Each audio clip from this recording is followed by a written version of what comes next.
Hola a todos, bienvenidos a la Feria Virtual del Libro y Cultura del Instituto Politécnico Nacional. Muchas gracias por seguir acompañándonos en las actividades y hoy están en la charla de escribir con imágenes, cómics y mangas.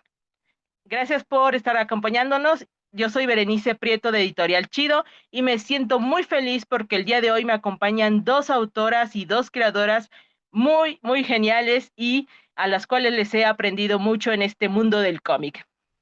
Para empezar, me acompaña Beatriz Arenas, que es experta en guionismo, cuestiones editoriales y cualquier duda existencial que tengas sobre el proceso creativo, ella te puede ayudar. Y también me acompaña Paulina Ramos, alias Manzanita, que sus cómics han sido una gran inspiración para varios autores que han iniciado en el mundo del manga nacional. Muchas gracias, chicas, por acompañarnos y pues vamos a empezar a platicar. Y lo primero y más importante es conocerlas a ustedes. Paulina, ¿quieres platicarle al público quién eres, qué haces y por qué la genialidad del cómic? Hola, Vera, muchas gracias por invitarme. Y claro que sí, bueno, yo soy diseñadora, ilustradora del Estado de México. Ya llevo más de 10 años ilustrando y me dedico a hacer también cómics. Y el último cómic que he realizado es el de Hermanas, que fue producido en el año del 2019. También me dedico, y ya,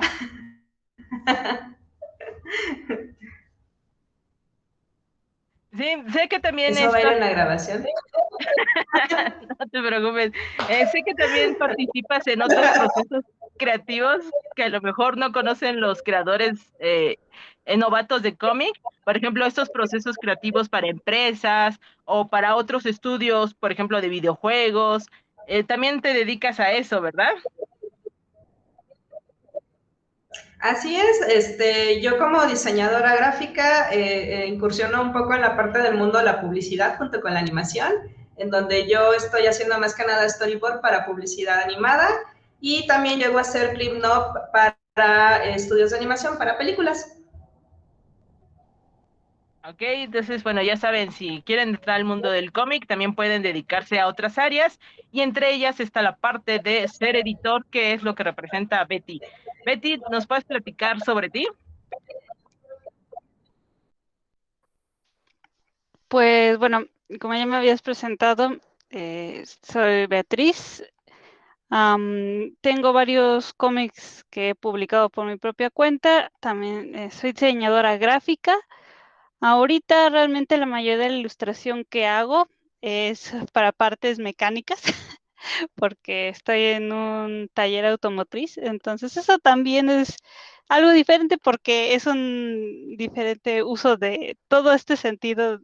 Ahora sí que de la vista nace el amor, entonces si el cliente ve las piezas bonitas les gusta, ¿no? Y lo compra. Pero bueno, eh, ahorita terminé de subir en Webtoon el primer cómic, digamos, formal que hice, que se llama Awo Yanji, está en Canvas, obviamente. Y ahorita estoy trabajando en uno que sea 100% color. Ah, genial. Muchas gracias, Betty. Igual los enlaces para las páginas estaremos comentándolas al final de la charla y bueno, también recordarles que Editorial Chido tiene un stand en este espacio virtual de la Feria del Libro del Politécnico Nacional, donde también van a poder encontrar las redes sociales y accesos para conocer a nuestras invitadas. Bien, pues normalmente cuando se habla de cómic viene esta parte de, bueno, que es el cómic es lo mismo que la historieta, es lo mismo que un manga, o es lo mismo que estas cosas raras que les llaman novela gráfica. ¿Y qué diablos es la narrativa gráfica?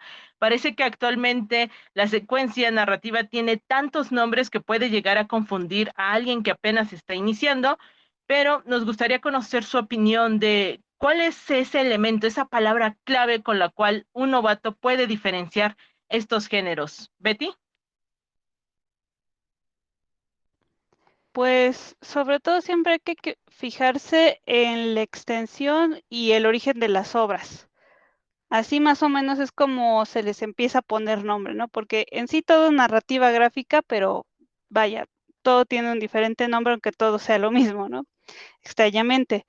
Y ya de ahí, pues vienen los géneros y demás, pero si alguien que definitivamente dice, bueno, es que yo no sé realmente qué es lo que me gusta, yo he leído 3 historias en mi vida y son de diferentes, de aquí, de Webtoon, me compré un cómic ahí en la esquina y pues, no sé la verdad. Y por eso es que siempre sirve mucho saber de dónde vienen las historias, quién es el autor, de dónde saca su contexto para crearlas, porque así ya les podemos poner, bueno, es de Corea, ok, le puedo poner este nombre de manga, ¿no? Digo, no, pues es de Japón, ok, es manga. Entonces son esos pequeños detalles donde vemos la diferencia entre cómo se le llama a un tipo de obra en específico y a otro. Y Pau, ¿tú cuál crees que sean las características que diferencian a estos términos? Bueno, para alguien que va iniciando, o más bien ya ha tenido contacto con el cómic o la historieta o lo que haya encontrado, creo que es más fácil de la forma visual y la forma en cómo se presenta. Por ejemplo, la tira cómica o los cartones que llegamos a ver, por ejemplo, en redes sociales, que nada más es una página o antes, o, no sé si todavía aparezcan en los periódicos, por ejemplo, era donde podíamos verlos. Los impresos, que ya son como tipo librito, pues bueno, ya podemos encontrar ahí lo que son cómics, los mangas y las novelas gráficas. Y lo que vemos en redes sociales podría ser otro formato. Entonces, creo que es una forma muy fácil de identificar qué es lo que estamos viendo o lo que están leyendo para que no se sientan tan perdidos. Obviamente todo el mundo los conoce como cómics, pero sí se diferencian, como decía Betty, dentro de su extensión y ahora sí que el formato en que nosotros no lo encontramos. Ok, de acuerdo. Pues es una buena línea para un novato. Digo, a veces yo en lo personal me llego a perder y quiero englobar todo en un solo término como cómic, pero pues me han dado estas observaciones de no, no, hay novela gráfica y hay manga y demás. Pero con esta guía creo que es un buen inicio para aquellos que están adentrándose al mundo pues, de la narrativa gráfica. Y también a aquella persona que ya ha tenido un poco de contacto, sobre todo con el manga, de repente viene esta imagen de un autor de manga, es como aquel, no sé, se te viene a la mente estas imágenes de las entrevistas a autoras como la autora de Sailor Moon o el autor de Dragon Ball, donde puedes ver a sus asistentes o que lo siguen haciendo con estas tintas antiguas, pero hay una diferencia entre este mangaka y el autor de cómic mexicano. Hay un camino distinto que han estado teniendo los autores nacionales y esa es la parte que queremos que hoy conozcan nuestros visitantes. ¿Cómo es el proceso creativo de un autor de cómic mexicano? Si puedes comentarnos, Paulina. Uy, es toda una experiencia porque al menos aquí en México el autor bueno, el dibujante realmente hace casi todo, es decir, escribe la historia, la dibuja, la tinta, la imprime y la vende. Entonces es un trabajo muy extenso y en ocasiones sí hay algunos dibujantes que sí llegan a trabajar en equipo como lo que vendría siendo muy similar a los equipos de Japón o los equipos de América, pero eso es como que muy, muy raro, se necesita mucho presupuesto para eso. Pero en general sí, es de al menos en mi experiencia, yo suelo escribir todo, boceto todo, o todo desde mi estudio en este caso, y me encargo casi prácticamente de tanto el proceso de creación como el proceso de vender y distribuir el producto. No sé si tengas alguna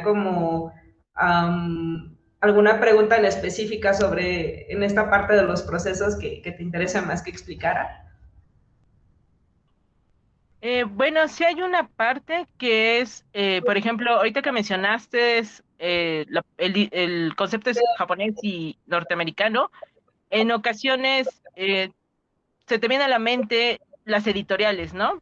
Por ejemplo, Shonen Jump o Marvel, que son ya empresas que en un momento dado tienen más personas alrededor del autor y que en México quizás a lo mejor sí hay editoriales que apoyan a autores, pero el autor que tú llegas a encontrar en una La Mole o incluso en una feria de libro como la del Zócalo o la del Politécnico Nacional, no tienen ese respaldo editorial. Entonces, ¿cómo le hace un autor, ahora sí que que es más así de él mismo hacia hacer todas las actividades, ¿cómo un autor puede ser a la vez un editor? ¿Qué necesitas para que tus obras vayan mejorando en cada viñeta?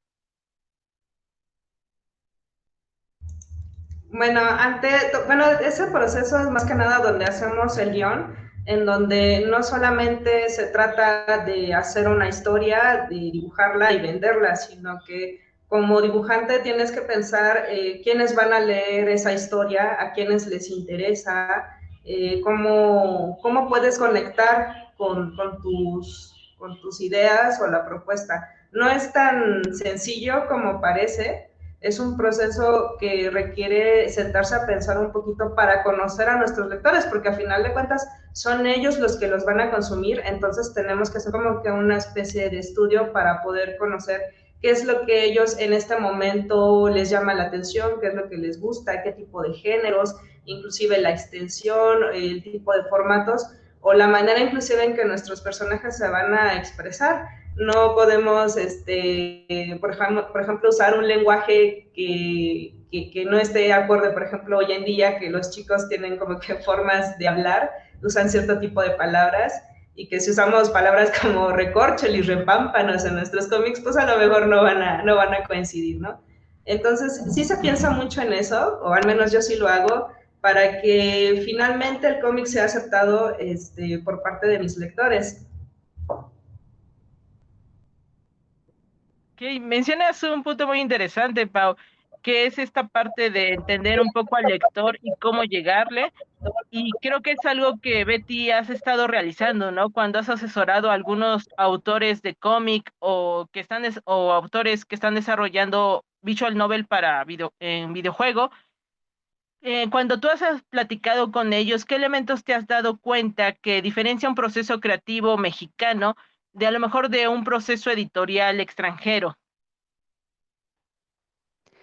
No, no sé si esto se cumple en la mayoría, pero por lo menos en los que me ha tocado, sí es como de que quieren apuntar a lo más alto o a su ideal, que no está mal, o sea, no es un mal principio, pero sí algo que incluso me tocó como diseñadora es lo mínimo funcional y ya de ahí para arriba, ¿no? Y apunta donde tú quieras. Sobre todo es porque a lo mejor el concepto es muy bueno, pero la ejecución es muy torpe porque realmente no hay ni una escuela ni un formato que sea como un estándar. Entonces cada quien llega de diferentes lugares y dice, no, es que yo quiero hacer, no sé, 7 personajes, ¿no? Y dices, no, pero ¿quién va a escribir las líneas de texto? ¿Qué es lo que va a pasar, no? O tienen alguna situación en la que, por ejemplo, me tocó más en los cómics, pero básicamente es lo mismo, que quieren hacer una historia muy compleja para algo que seguramente la persona lo va a jugar en, no sé, una hora. Y a lo mejor la historia es muy interesante y los personajes son increíbles y todo lo demás, pero si no es digerible, la gente no lo va a votar.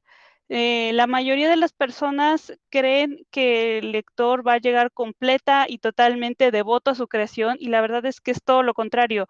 Uno tiene que venderles todo en bandeja de plata en un inicio o de lo contrario pasan. O sea, no hay un estándar, entonces tienes que competir con el más popular y el menos popular, digamos, el más infravalorado. Y a veces tú no encajas en ese estándar porque quieres apuntar hasta lo más alto, que no está mal, pero repito, primero tienes que aprender a caminar antes de correr y te caigas por las escaleras. Y primero acá se caen por las escaleras y después dicen, ay, quizás debí de haber aprendido a caminar primero, ¿verdad? Sí, creo que esa es la parte de cuando inicias con un primer cómic, que quieres hacer tu historia de 10.000 volúmenes y capítulos porque te ves muy influenciado por otros autores que tienen el apoyo editorial y de repente te topas también con tu propia realidad literaria, realidad mexicana, vamos a ponerlo en esta parte, que varía mucho de qué parte de México seas, ¿no? Un autor de cómic de la Ciudad de México varía mucho, a lo mejor un autor de cómic de la frontera con Estados Unidos o incluso de aquel que está hacia el sur de la República Mexicana.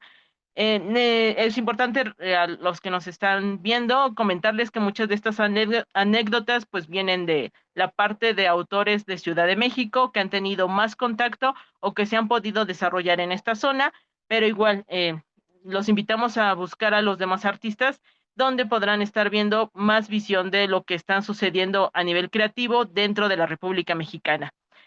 Ahorita mencionaban una parte importante que es cómo llegarle a ese lector. En una feria de libro normalmente es muy difícil o raro encontrar aquellos autores de cómic así súper importantes, pero los autores independientes pueden tener esta fortuna de poder hablar con su lector o que el lector los llegue a conocer y tener esta experiencia de, ay, sé que si voy a esta feria podré encontrarle, ¿no?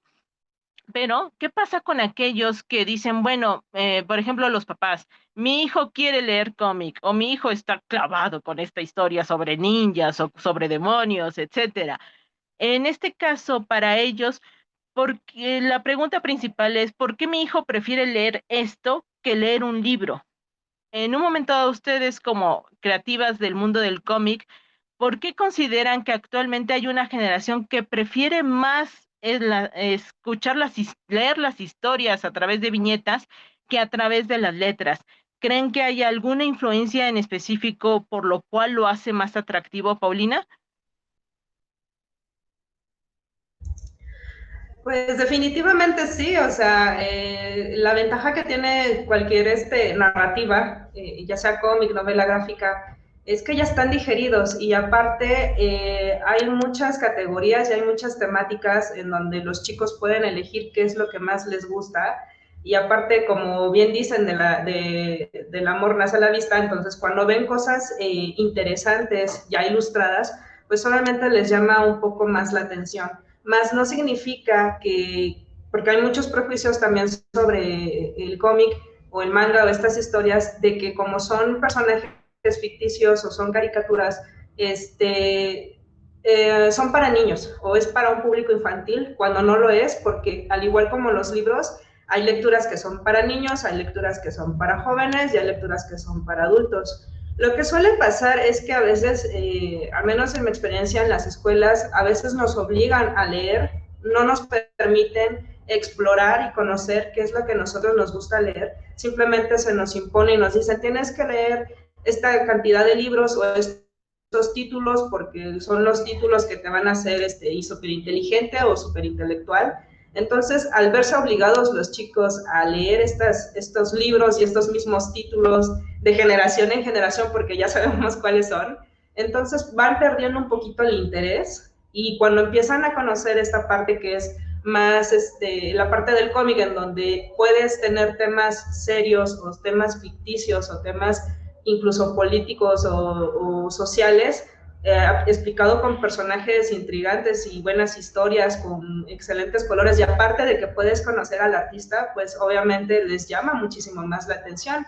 En el caso de los papás, pues bueno, yo también, al igual que si sus hijos leen cómics, pues también lean cómics, no ningún problema, es apto para todo el público y no pasa nada si ustedes los leen, al contrario, es muy bueno que exploren qué es lo que a ustedes les gusta, que exploren estos diferentes tipos de lecturas y sobre el título o el autor que más les llame, pues bueno, continuarse sobre esa línea. Betty, ¿tú qué consideras al respecto? Pues como, como ella decía, la verdad es que esto actualmente ya hay mucha variedad para todo lo que quieras, ¿no? Siempre ha habido de libros, pero de cómics ahora hay mucho más acceso fácil, digamos, para que encuentres el cómic que tú quieres, ¿no? Por así decirlo. Y por eso es que yo creo que son un poco más accesibles en esa parte los cómics que los libros, porque los libros siempre van a tener una especie de, no sé, estigma o algo así, que ciertos temas no los vas a encontrar en un libro. Obviamente hay excepciones, ¿no? Pero creo que todavía está mucho por ejemplo, novela fantástica para jóvenes, ¿no? Solo tenemos esto en español, ¿no? Y tú entras a internet y encuentras el mismo género, pero con 30,000 cómics, ¿no? Y obviamente de esos 30,000 alguno te va a gustar y lo vas a poder encontrar del primer capítulo al 50 y te los vas a echar en un día, ¿no? En lo que vas en el metro, lo que sea. Y en cambio el libro vas a tener que pasar por un poco más de dificultades porque es como más formal, es como la forma en la que está acomodada la industria Y también por eso es que uno dice, ay, ¿a poco hay novelas ligeras, no? De estos cómics. Y cuando vas a buscarlo es como de, nadie las traduce legalmente, ¿qué está pasando aquí? Y por eso es que muchos se van luego a lo que van a encontrar más fácil, más digerible. Si tuviera que hacerles una recomendación a los padres es que no tengan miedo a que un cómic cambie a sus hijos, porque no siempre es para mal. Claro, en mi experiencia muy corta, voy a contar, mi madre es fanática de los cómics de antaño, es decir, Mafalda, Garfield y todos los políticos que se puedan imaginar. O sea, toda la caricatura política mexicana, mi mamá tiene una copia, ¿no? Pero claro, yo era pequeña y no entendía qué era eso, ¿no? El caso fue que, aunque yo encontré un género totalmente distinto al de ella y al de mis tíos y demás, que también les gustaban ese tipo de cosas, aún así lo aceptaron. Y pues ahora la biblioteca está llena de libros de cómics, pero es muy obvio de quién son quién, ¿no? Y hasta es algo que ha hecho que, aunque pasen los años, mi mamá y yo tengamos una especie de, no sé, conexión, porque justamente cuando voy a eventos de cómic y veo yo a un autor que a ella le gusta, imagínense cuál es la caricatura política, le llevo a ella algo de ello. Le compré una bolsa que decía, creo que era de Rius, que decía soy ateo por Rius, algo así, y pues ella da clases en una iglesia, pero le encantó. Entonces yo creo que esa sería mi recomendación, es más accesible, pero es solamente cómo van progresando las cosas. No te puedes quedar en el pasado. Agarra algo que te llame la atención, comparte con otras personas y vas a darte cuenta que hay una gran comunidad. No todos los cómics son para niños porque no todos los temas son para niños. Y de hecho muchos de los libros que leí cuando era niña casi me hicieron perder el interés en leer. Entonces yo diría, dale a tu hijo o hija la oportunidad de que experimente algo nuevo y compartirlo con él o ella. Muy interesante consejo. Igual, ahorita están mencionando algunos elementos que podemos llegar a encontrarnos como autores de cómic y lectores de cómic, que son estos retos que tenemos que enfrentar. Ustedes que han estado tras bambalinas en la industria del cómic, en un momento dado como creadoras, ¿cuáles son los retos que se han tenido que enfrentar para poder llevar adelante su cómic, para poder llegar a esa mesa y presentar un cómic terminado? ¿Cuáles creen que son los retos a los que se han enfrentado, Betty? Creo que como autores en general y creadores, bueno, siempre, bueno, antes era más que nada el cómo, dónde aprender si no había una escuela tal cual para ello, ¿no? O sea, había escuelas de dibujo, pero no nada, digamos que se enfocara el cómic y si era para el cómic te veían feo, ¿no? Así de, ¿cómo no vas a estudiar dibujo artístico, vas a estudiar cómic? ¿Qué te pasa, no? Pero creo que es más que nada que no conocemos tantos autores nacionales como para decir que tenemos uno favorito. Claro, conocemos a los famosos, o sea, eso es obvio, pero no a alguien que digas, me puedo identificar con esta persona, creo que puedo entender su camino y creo que puedo tomarlo como un ejemplo. Porque, claro, cuando vemos la historia de grandes creadores, pues fueron a escuelas, obtuvieron oportunidad de entrar a una editorial y la verdad es que aquí eso no se cumple. Entonces, creo que uno de los mayores retos es informarte, conseguir la información para educarte y mejorar tu trabajo. Y el idioma es una gran barrera, porque claro, hay muchas cosas en español, pero también hay demasiados vicios en español. Y muchas veces la barrera, aunque sea del inglés, ya esa es la primera, ¿no? Ya ni siquiera vamos a hablar del dinero invertido. No, el inglés ya es la primera barrera. Si no puedes entender bien lo que es leer o escuchar bien el inglés, no puedes acceder a muchos conocimientos que sea válido, ¿no? ¿Por qué están restringidos de pago, no? El idioma. Entonces, creo que eso es lo más. Lo segundo, los espacios. Porque claro, tú dices, ya hago cómic, por favor denme un espacio, ¿no? Y es así como de eso es cómic, eso no es Superman, ¿no? Eso no va a vender, ¿no? ¿Por qué se están besando esos o esas, no? Y es como de, no todo es lo que es comercial. Está bien lo que es comercial para empezar, pero el resto te ven feo, y hasta dentro de otros es como de, no, yo dibujo en este nivel y tú estás en este nivel, por lo tanto no podemos coincidir, ¿no? Entonces creo que son un poco los vicios de encontrar un espacio, que si tú dices, no, es que todos los dibujantes están aquí, yo estoy acá, nadie me va a aceptar y probablemente no te van a aceptar, ¿no? Pero entonces tienes que empezar aquí y no rendirte para llegar acá. Y ese es el, digamos, el reto, encontrar el espacio ya que de por sí estás mal informado. Y después ya de última es, ok, ¿con qué recursos cuento para hacerlo? Claro, tenemos el internet, tenemos nuestras propias manos, pero siempre es como de, ay, yo quiero hacer lo mismo que hacen estos. Y te das cuenta que tu computadora va a explotar si lo intentas, ¿no? Entonces, esos son como los tres más grandes retos que yo he experimentado y que he visto de varios colegas. Así es, Betty. Pau, ¿qué retos has enfrentado tú en tu momento para armar cómics?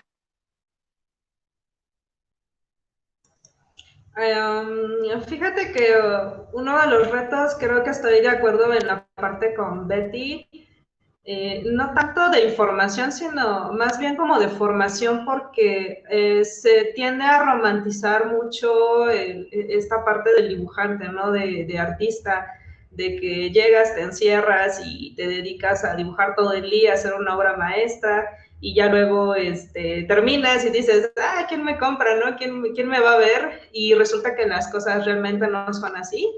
Y es donde falta la formación porque te enfrentas a situaciones, por ejemplo, que no sabes de finanzas, no sabes vender, no sabes cómo promocionarte, no sabes nada sobre cuestiones legales, estás haciendo tu cómic y no sabes cómo proteger los derechos de autor, no sabes a lo mejor que tienes que pagar impuestos y pues tú estás haciendo tu proyecto al 100% todo hermoso y bonito.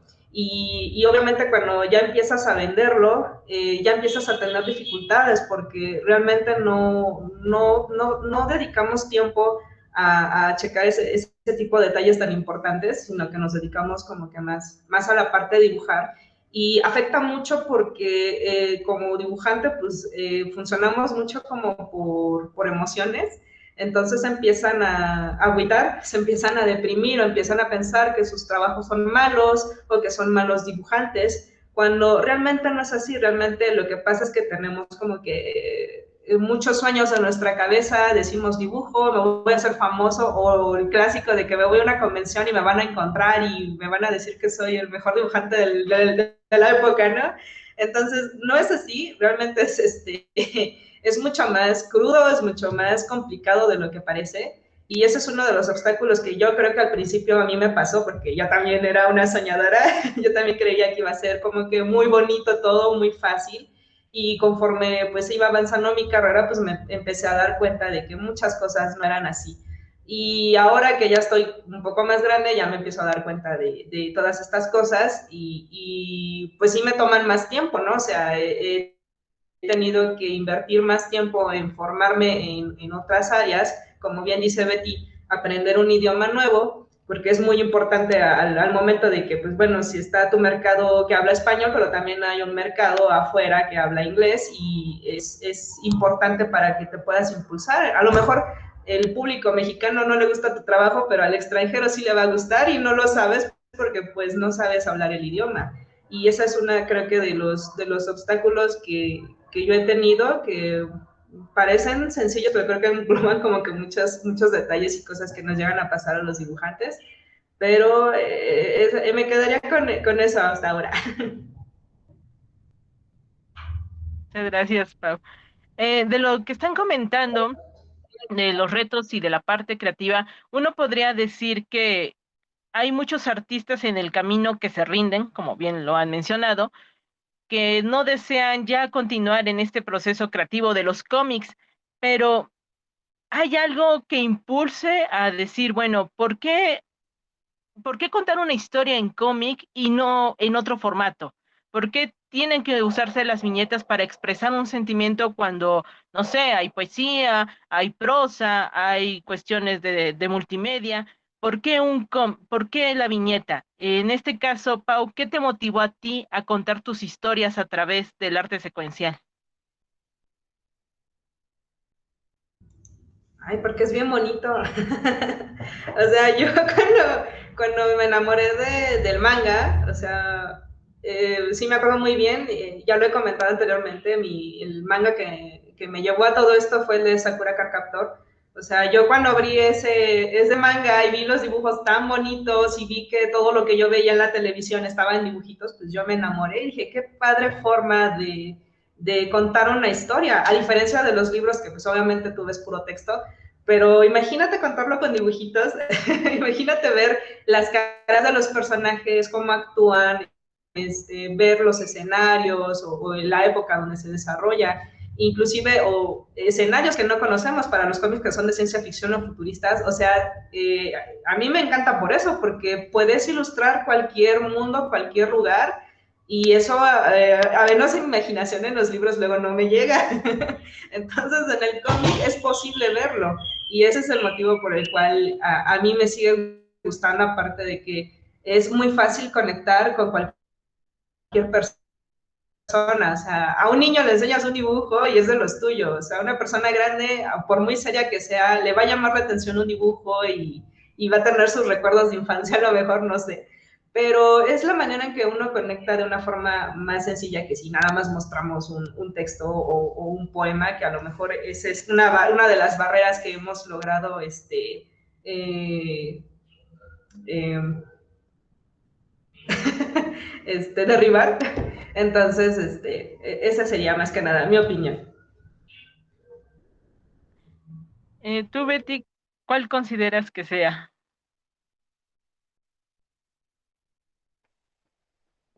Pues como decían, así que una imagen vale más que 1000 palabras.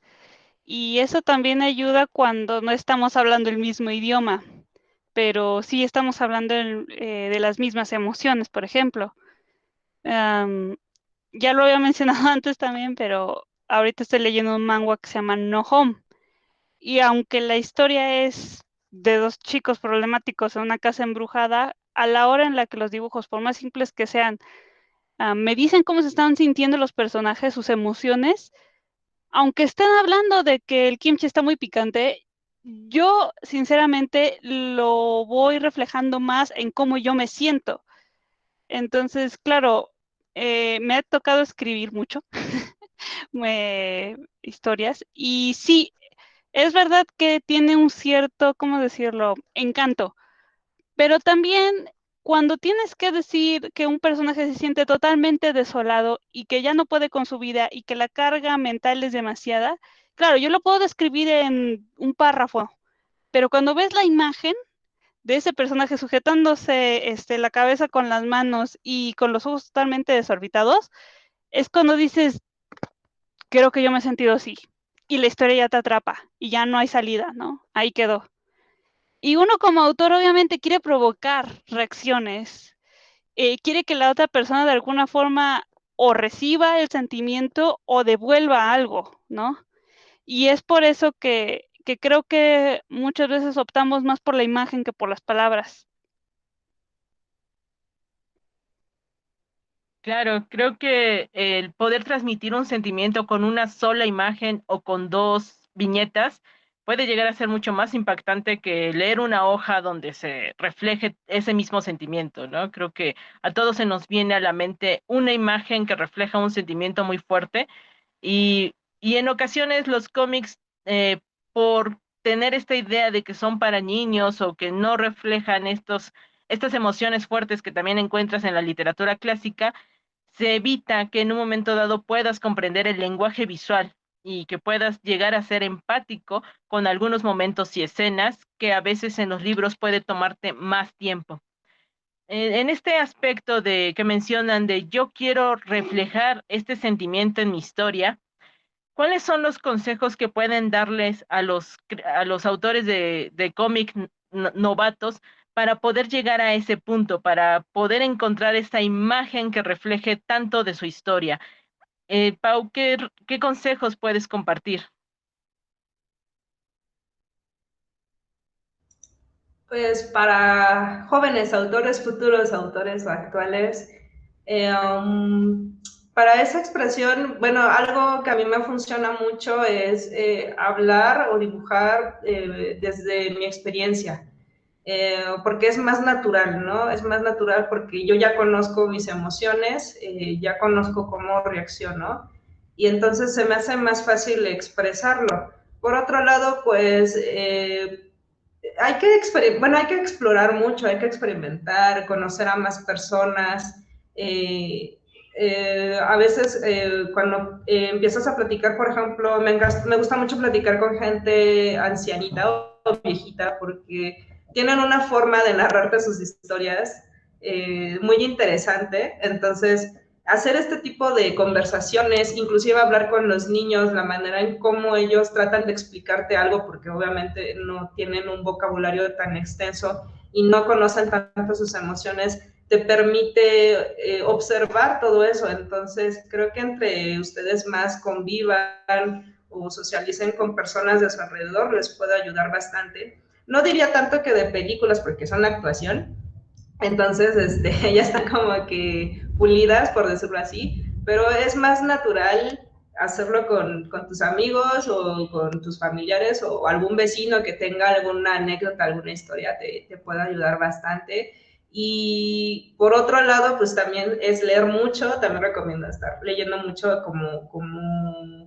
como autor, pues necesitas estar constantemente imaginando cosas, estar pensando, y la lectura te ayuda mucho en esa parte. También puedes leer cómics para ilustrarte más y conocer sobre otros autores. Y por otro lado, pues también puede ser que escuches algún tipo de música que te haga sentir algo en específico y tratar de dibujarlo. No tiene que ser específicamente un personaje, sino que puede ser una obra maestra, manchas, pinturas, que te puedan ayudar a expresarlo.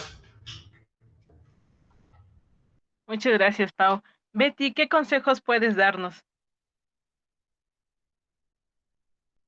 Pues por lo pronto para el caso de las emociones o de lo que quieres contar, sí creo que es muy importante que definan qué es lo que quieren contar y en cuánto. Porque claro, y a mí me encantaría contar todas las anécdotas de mi viaje a Argentina, ¿no? Así de, sí, una vez, casi volamos la casa por lo del horno, ¿no? Sí, y una vez un señor quiso regalarme dinero por la calle, nunca supe por qué, ¿no? Son anécdotas, que seguramente matarían a alguien de la risa, pero si yo no tengo como la idea clara de qué es lo que quiero decir, de, fue un momento gracioso, y en cuanto, no sé, 4 páginas ahí de un cuaderno, voy a estar pensando en si lo expreso adecuadamente, no lo expreso adecuadamente, lo entienden, no lo entienden, y creo que es por ahí por donde tienes que empezar, porque aunque sea el cuento más emotivo del mundo, si te pasas de la raya, nadie lo va a leer. Entonces, ponte un límite, claro, de acuerdo a cómo te sientas cómodo. Si dices, no, sí, yo sí me he hecho 40 viñetas, ok, pero conste, o sea, siempre, siempre ten en cuenta cuál es ahorita tu límite. Ya quizás mañana ya puedas echarte 80 viñetas, pero ahorita ponte un límite, ve qué es lo que quieres expresar y céntrate en eso. Porque lo más probable es que la primera vez que lo hagas, y es muy importante, te va a salir fatal. Le llaman el primer draft, el primer boceto. Solamente te va a salir fatal. Pero por lo menos ya bajaste las ideas. Y ya, como decían, te centras en analizar las expresiones, tus sentimientos, cómo puedes decirlo, ya sea viendo una expresión en una fotografía, en tu misma cara, algunos usan espejos, pero ya tienes la base, y creo que si tienes la base, ya de ahí lo que venga para adelante, ya es como tu propio camino a recorrer, pero por lo menos ya tienes la base, que es lo que muchas veces es lo primero que flaquea. Okay, muchas gracias por el consejo, Betty. Bien, en esta parte ya yendo un poco hacia la recta final de la charla, estábamos platicando al inicio de la diferencia de estos procesos editoriales que vive México y que viven otros países como Japón o Estados Unidos. Y también ustedes comentaban que en ocasiones hay autores que no son tan conocidos o que es un poquito difícil que un lector promedio pueda dar con dichos autores. Así que en su andar de los cómics, ¿hay algún autor mexicano o autora que haya sido una influencia para ustedes? ¿Se te viene alguien a la mente, Paulina?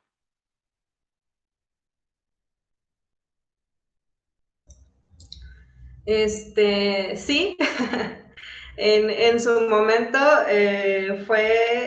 bueno, no tanto como del cómic, pero sí que me influenciaron mucho para dibujar.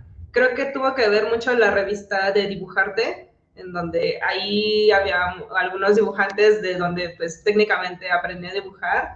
Eso me llevó a conocer en su momento a Ivonne Cruz, a Tosani y a Salo, que eran como que los que más me llamaban la atención. Y en algún momento ellos llegaron a hacer también cómic. Tal vez no se dedican tanto bueno, en su momento sí se dedicaban al cómic, pero ahorita ya se dedican más como a la parte de la ilustración. Pero en su momento fue ellos los que me influenciaron, mexicanos.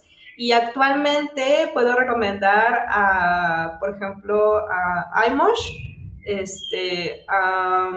a José García, a Zareki, que también son mexicanos, y bueno, es que hay un montón, me voy a echar una lista grande, pero ahorita me gustaría mencionar a ellos porque son uno de los autores que personalmente a mí me gusta mucho su estilo y que han tenido mucho éxito dentro de sus publicaciones y continúan creciendo.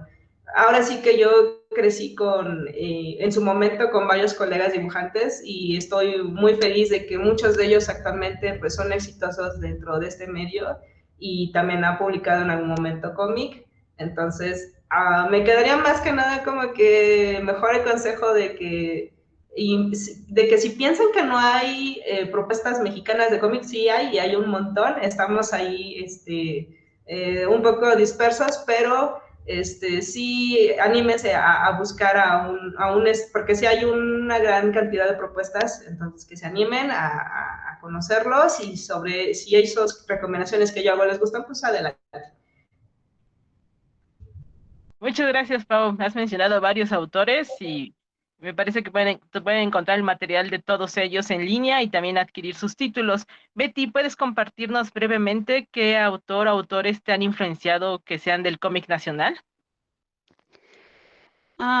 Del cómic nacional creo que nada más tengo uno que fue como mi primer experiencia de fangirl, porque siempre que yo veía en sus redes que iba a estar, quería comprar los últimos números del cómic, pero pues ahora me quedaré con la frustración de que nunca lo acabó, que es de Lupi el Conejo Guerrero, que bueno, el usuario en ese entonces se llamaba Van0, pero ahora ya creo que ha cambiado su nombre. Pero vaya, todavía se pueden encontrar varias ilustraciones de ese personaje.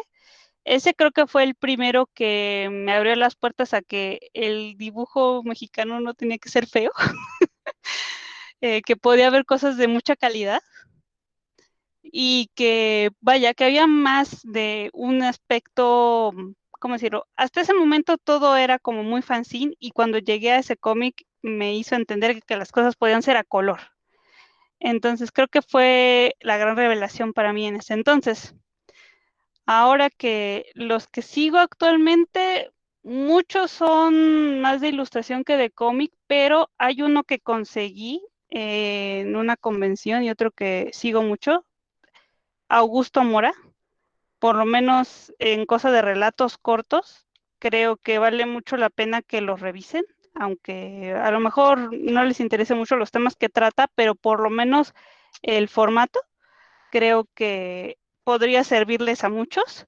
Y otro que me compré, pero ahora sí que no sé muy bien quién es el autor. Bueno, el cómic se llama Stargazing y cuando lo conseguí en una convención me gustó mucho. Entonces, está en Webtoon al parecer, no lo he encontrado, pero ese es el que, digamos, hasta ahora me ha gustado más en dibujo y en historia.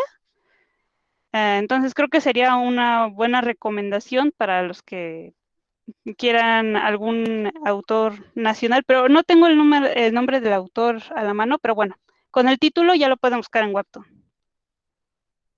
Ok, perfecto. Bien, pues vamos a ir cerrando esta sesión. Eh, Les recordamos que nos están acompañando Beatriz Arenas y Paulina Ramos Manzanita, autora y editora de cómics nacionales. En este caso, ya para ir cerrando, si nos pueden compartir sus redes sociales, chicas, donde podemos encontrar más de sus ilustraciones y de sus cómics, y también donde podemos adquirir sus historias, porque hemos estado platicando en estos momentos de la importancia de apoyar a los autores mexicanos. Si nos pueden compartir brevemente sus redes sociales y también un pequeño mensaje para los que nos están visitando el día de hoy. Paulina. Claro que sí, Bere. Mira, yo me encuentro en Facebook, Instagram, eh, y nada más, nada más por el momento me encuentro como Manzanita o Manzanita Eco en cualquiera de esas formas, o también me pueden encontrar con mi nombre normal, que es Paulina Ramos. Ahí pueden encontrar gran parte de mi trabajo. También pueden encontrar el cómic de hermanas, que lo tengo aquí. Ese es mi último proyecto. Y pues mi consejo, yo creo, como en conclusión de todo esto, es de que lean, por favor, lean, se hacen estos espacios para que ustedes comiencen a leer, se quiten ya ese estigma de que es aburrido. De hecho, es bastante interesante, así es que sean curiosos, exploren, pregunten, sientan curiosidad y asistan a este tipo de eventos y espero puedan encontrar algo interesante y bonito que les llegue a cambiar su vida. Y pues muchas gracias por estar aquí y pues bueno, nos vemos pronto. Gracias, Paulina. Betty. Pues ahorita estoy más que nada en Facebook, pero me pueden buscar de la misma forma en casi todas las redes, en Facebook, Instagram y Twitter, como Sweet Choco Cream, sí, así todo junto. Sweet de dulce, choco de chocolate y cream de crema. Pero también pueden buscarme bajo el alias de Beatriz AR junto. Cualquiera de las dos les aparecen. En Facebook, teóricamente, tendría que estar la tienda si quieren conseguir algunos de los fanzines que tengo a la venta, pero de todas formas, si no, pueden mandar un mensaje y por ahí también se hace la venta. Y pues, un mensaje que les podría dar es que no teman a probar algo nuevo o algo que descarten porque se ve muy malo. Muchas veces ese tipo de cosas son las que terminamos amando, ¿no? No siempre lo que nos imponen, ya sea de lectura o de cómic, lo más popular, a lo mejor es lo que nos gusta, pero siempre vamos a poder descubrir algo nuevo si nos damos la oportunidad de probar algo que decimos, esto me da más curiosidad que miedo. Entonces creo que si empiezan por ahí van a encontrar algo que nunca se imaginaron. Muchas gracias, Betty. Bien, con esto concluimos la charla de cómics y mangas, escribir con imágenes, dentro del marco de la Feria Virtual del Libro y Cultura del Instituto Politécnico Nacional. Les agradecemos mucho a todos los que nos estuvieron visitando el día de hoy. Recuerden que pueden compartir con todos nosotros lo que son sus comentarios, sus pláticas. Estamos aquí presentes en todas las redes. Ya escucharon las redes de las autoras y también pues pueden dejar sus comentarios aquí en el video y les recordamos visitar las próximas actividades de la feria. Paulina, Betty, muchas gracias por acompañarnos y el día de hoy y por compartir sus experiencias dentro del mundo de la narrativa gráfica. Que pasen bonito día.